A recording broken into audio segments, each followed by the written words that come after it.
The OSBI has a new director this morning. District Attorney Greg Mashburn will officially take over on Monday. Yeah, he's already jumping into action, though. In fact, he is sitting down for his first interview with our Lisa Monahan. Lisa, it's our Eye on Safety this week.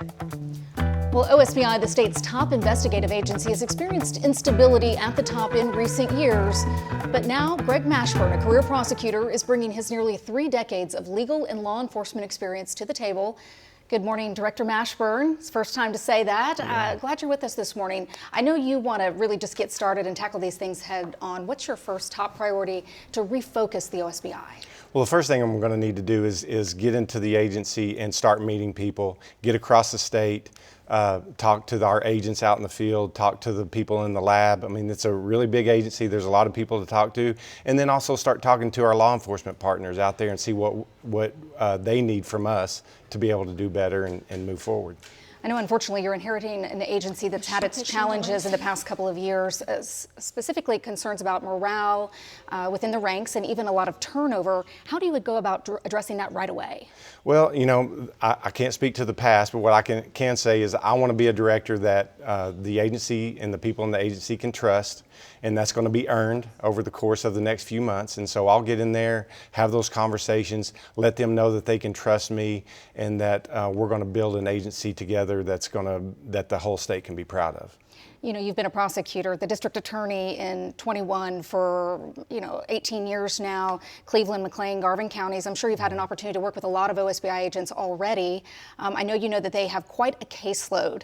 What are your thoughts on going about managing caseload? Well, that's going to be a challenge, those agents and the people in the lab, they do such a great work.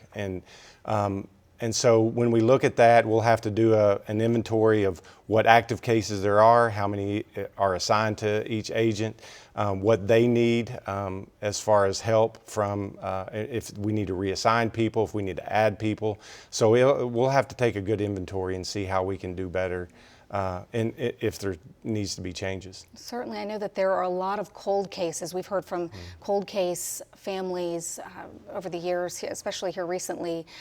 They want to hear from the OSBI. They want to know that their case is being worked. Do you plan to go back and look at some of these cases, maybe give them a fresh look, knowing that you have so many, and especially with your background, that prosecutor's perspective?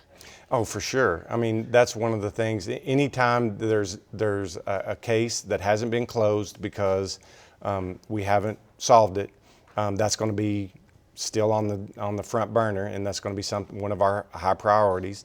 And so we'll take a look at the cold case unit and see, and we'll reach out to those families and see what we can do to move the cases forward. And we'll continue to work them because justice needs to be done. Director, before we go here, I know victim advocacy has been a big thing for you in the past. How will you apply that to the OSBI? Well, I think one of the reasons I've been a career prosecutor is because I wanted to help victims and carry their families through the criminal justice process, and I will continue that. Just because my title's changed doesn't mean that the mission for those families won't change. Well, we appreciate the insight. Before you even get started, thank you so much for being with us.